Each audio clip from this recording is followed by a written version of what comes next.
It started with a desperate, heartbreaking phone call.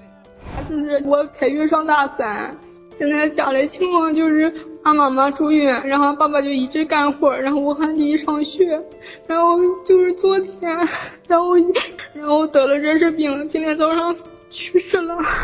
The young woman on the phone was a college junior.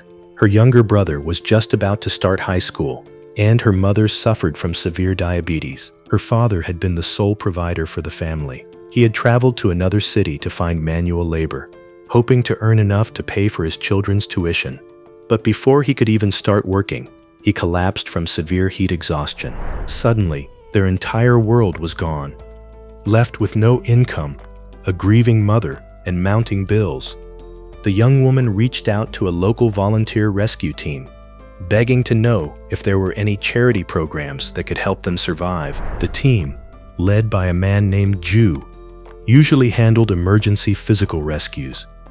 But this family's situation broke their hearts. After verifying the story with the local village secretary, Ju and his team raised some funds and drove out to the young woman's home to see how they could help.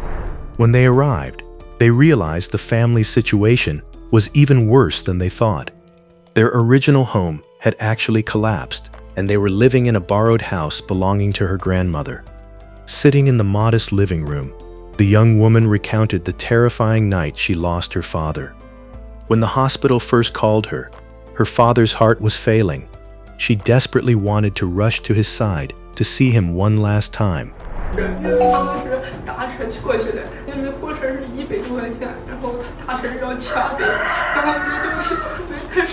Instead, she had to wait and buy a cheap ticket for a slow train at 2 in the morning. By the time she finally reached the hospital at 4 a.m., her father had already been gone for hours. She didn't even get to say goodbye. Despite the unimaginable tragedy, the team quickly learned just how resilient and responsible this young woman was.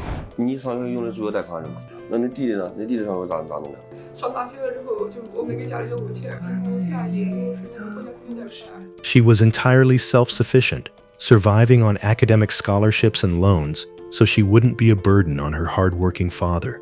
But her younger brother was a different story. He had just been accepted into a good high school, but he was terrified to enroll. He knew the tuition would cost over $1,000, and with their father gone, he knew the family simply didn't have it. He was ready to give up his education to save his family from debt. Hearing this, Zhu knew they had to step in. 本来我们是救援队，我们是没有这个不是说慈善，我们就是救急不救穷。但是你这家人比较特殊，而且主要是两个小孩比较懂事。Zhu stood up and pulled out a stack of cash. He explained that he had reached out to a local business chamber, and the community leaders had pooled their money together to help her. The moment the stack of cash was placed in her hands, the weight of the last few weeks completely overwhelmed her.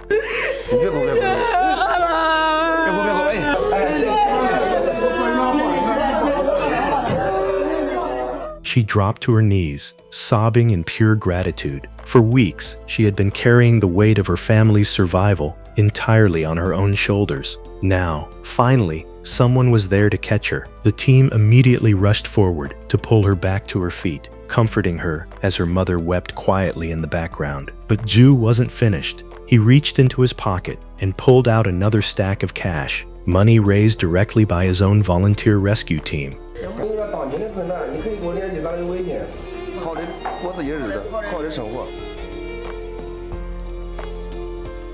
Before leaving, Ju made her a promise. He told her that he would work with the business chamber to set up an annual student aid fund for her and her brother, ensuring they would never have to worry about dropping out of school because of money. He looked her in the eye and gave her one final piece of advice. Don't carry this pressure alone.